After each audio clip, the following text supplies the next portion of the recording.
After a 2-year battle with cancer, Venezuelan President Hugo Chavez died this past week at the age of 58. Under his leadership, Venezuela became one of Latin America's largest economies.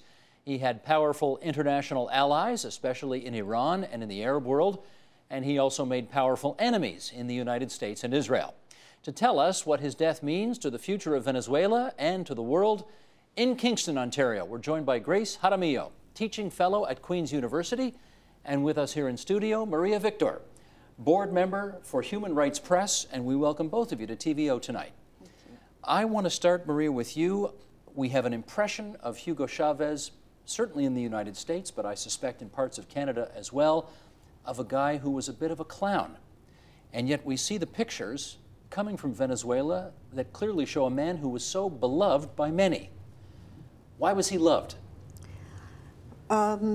Well, this shows the hypocrisy of the Western media that did not really want to find out what Hugo Chavez in Venezuela is about. This is a man who changed his country. 14 years ago, Venezuela was a backwater, a rich country where 70 and in certain areas 80% of the population were in dire poverty. And today, Venezuela is one of the happiest countries in the world. According to the Gallup poll, it's tied with Finland for the 5th happiest country in the world. According to the Happy Planet, it's the 9th in the world. And according to the Happiness Index, it's the 1st in South America and the 2nd in Latin America, happiest country. And why are they happy? They are happy because this man decided that no, the petroleum of Venezuela belongs to the people. And this petroleum, which was the plaything of a very racist elite in Venezuela, this is hard for Canadians to realize because we don't have this kind of structure here. They used the petroleum. And what he did was he invested socially in his people, in public health, public education, public housing, food security. Okay, hold that thought there because we're going to unpack all of those things as we go along, but I want to hear from Grace as to why, Grace, you believe that we have one impression of Hugo Chavez in parts of the world, but in Venezuela, people have been weeping in the streets over his death. Well, certainly Hugo Chavez is a controversial leader. It's not easy to describe him. On the one hand, he was a very savvy leader. He was a very charismatic one who, in fact, indeed, as Maria said, lived out of poverty a lot of his own population. On the other hand, he also had a terrible legacy in the political system. He reclaimed the historical tradition of Venezuela of autocracy, of one-man rule that throughout Venezuelan history has really permeated the political system. So the problem is lack of accountability, lack of political participation. Even this is said by his former leftist aides and advisors. So it's really a conflictive legacy because you have a mixed feelings inside Venezuela and abroad, certainly. Maria, he did obviously run in and win elections, but what Grace says is true. A lot of people considered him a dictator. Did you?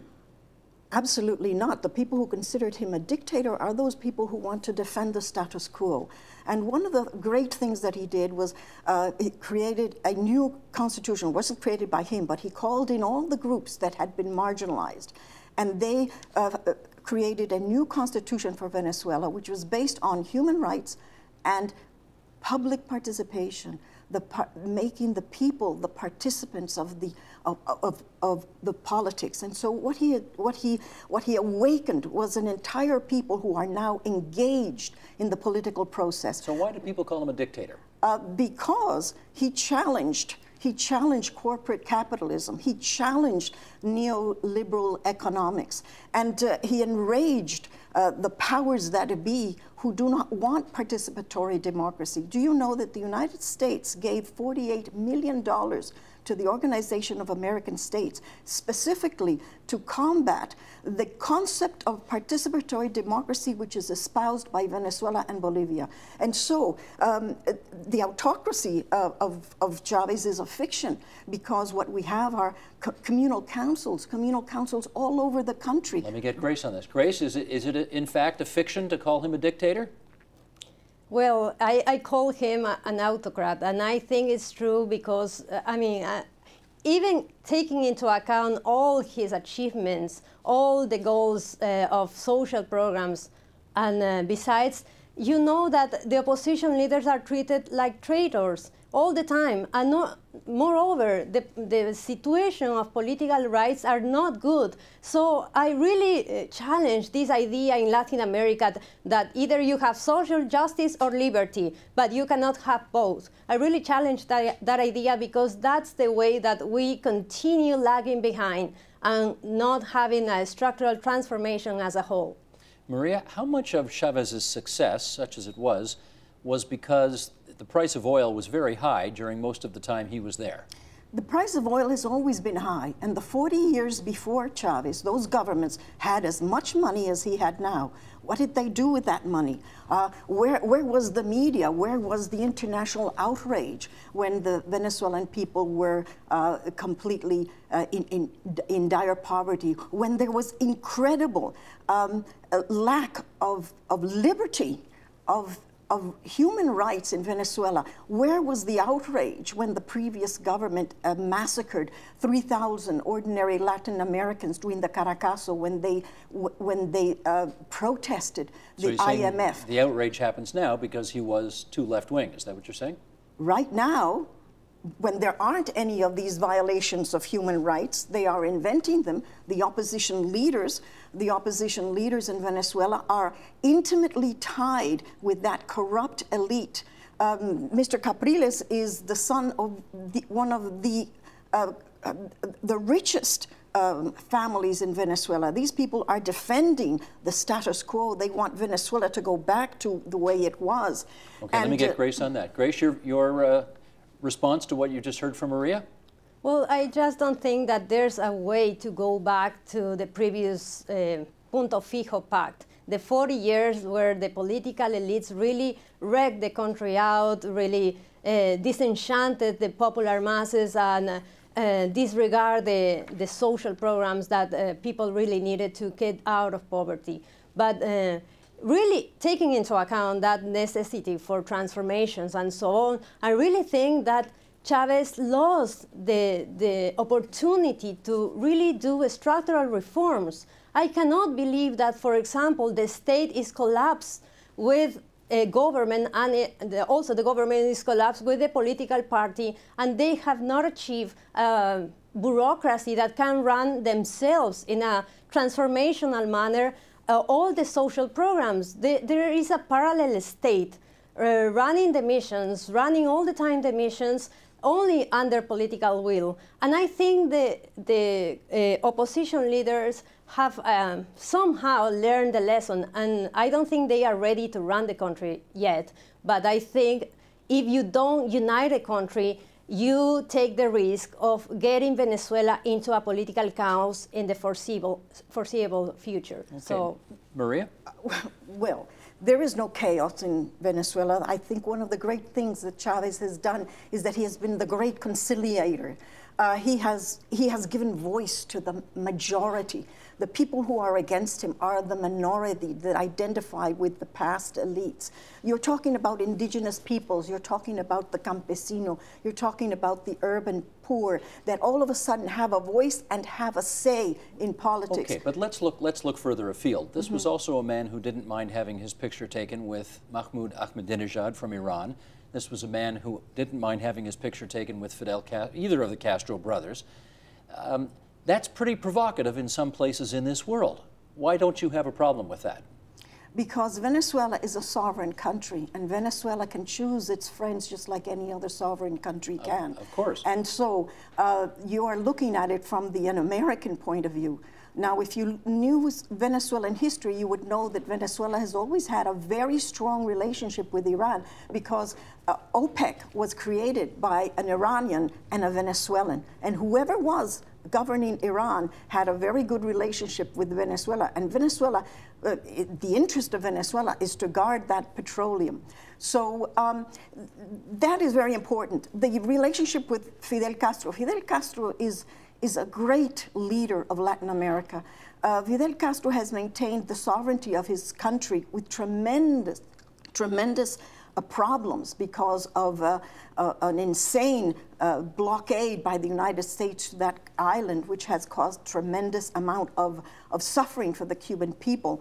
And so Chavez and Fidel did something really wonderful. They created a different type of relationship with in international affairs. They created the ALBA, and the ALBA now has about 8 or 12 countries in which they are helping each other, not just for trade, but to attack those social problems like poverty and unemployment and the need for medicines.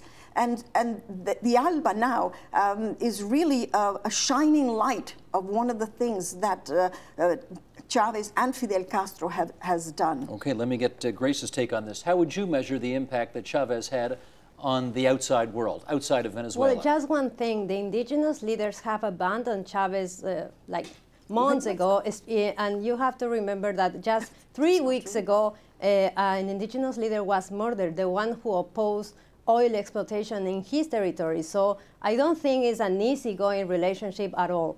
Regarding the international relations aspect of the Chavez regime, I really think that he became a beacon of the leftist movement around the world, not only in Latin America, but especially in the region, because it was a wonderful opportunity. If you think about it, he came into power under the George Bush regime. So that was really a window of opportunity to build his counter-hegemonic coalition. He wanted to lead that coalition against the power of the United States and Latin America, and he was very successful. But what is less known is that he wanted also to overshadow the influence of Brazil and Mexico inside the region. So I really get that ALBA has helped a lot of Caribbean states to get subsidized oil, and also have helped Cuba to really run the country despite the blockade,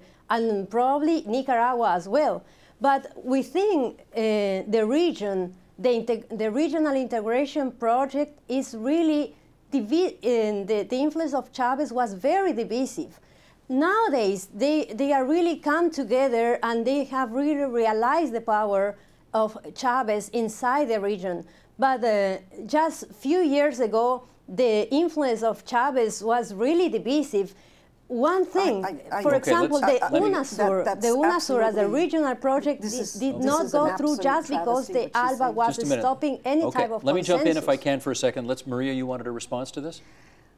The proof is in the pudding. There are 55 heads of state downstairs, down in Venezuela right now at this funeral. 15 countries have declared days of mourning. Although not an American and not a Canadian, I should add. The ex-Prime Minister of Canada is down there. And my point is the following. Who's down there? I don't know whether it was Martin or Chrétien, but they said the ex-Prime Minister of Canada is down there. They didn't say his name. But what I wanted to say to you is the following.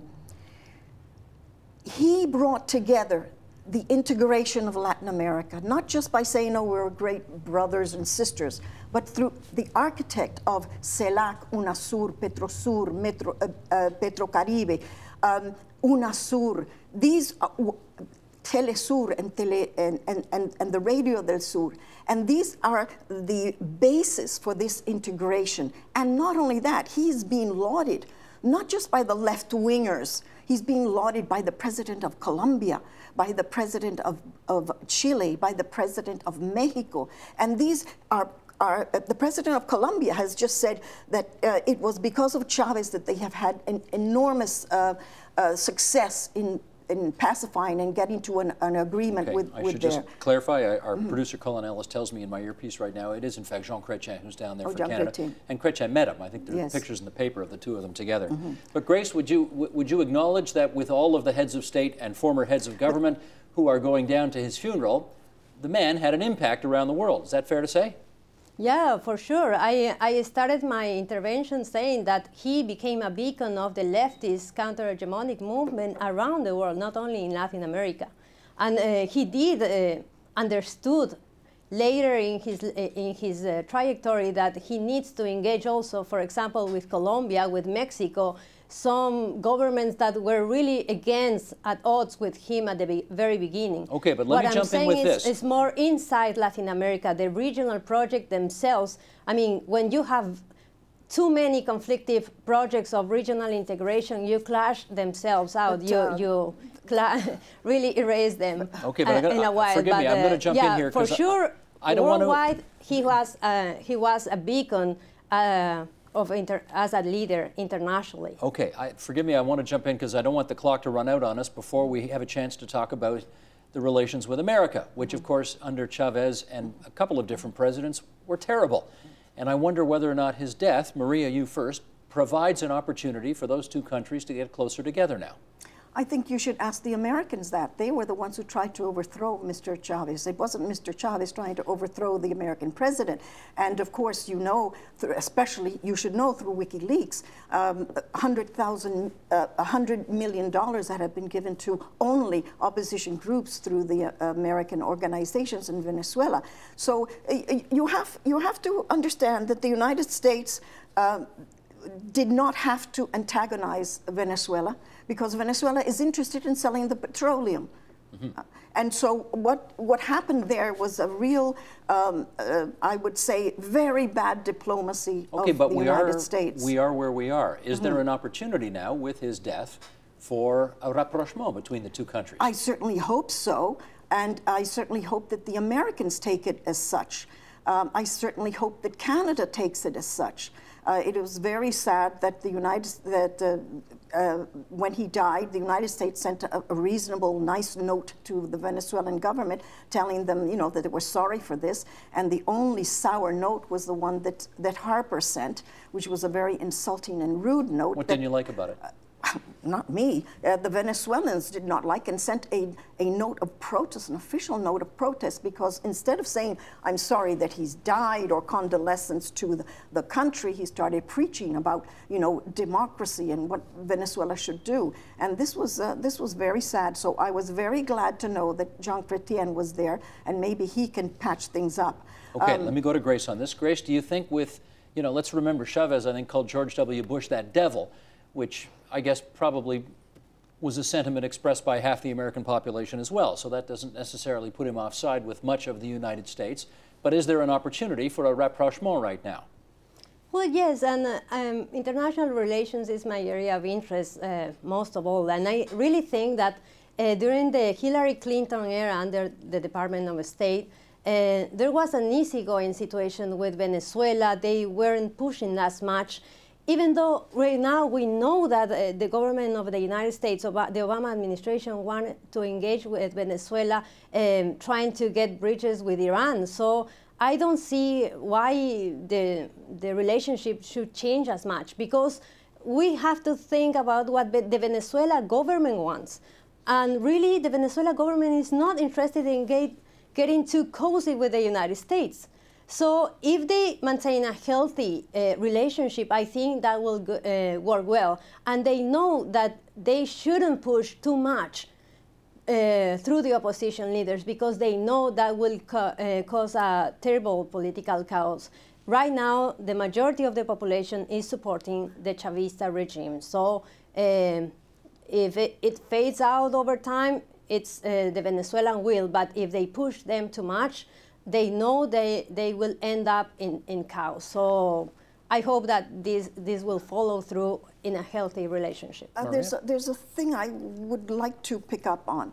During the last election, when you saw who voted where, all the regions except one of where the greatest indigenous peoples live voted overwhelmingly for President Chavez. They have all backed him very much. And with the death of this terrible death of this chief, it was the government that has mobilized all sorts of investigation, because the ones who are killing the indigenous peoples is not the government, it's the great landowners who are still have their lands, and they are the ones who are against the indigenous peoples. Okay, Maria, I've got about a minute left here, and I want to ask you, to what extent do you think Chavez managed to change the way Venezuelans see themselves?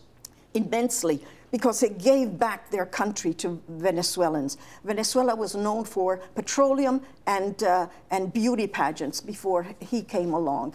And Venezuelans now have a hope for the future. This is why they come up so high on these happiness scales, because they believe, they see that their children are better off than they were. They have, they sense that there is a future. They sense that there is a government there that's on their side. It's not that they've you know, solved every problem, but that they now, the people of Venezuela, have a voice in that government, and that there is a government who is really batting for them.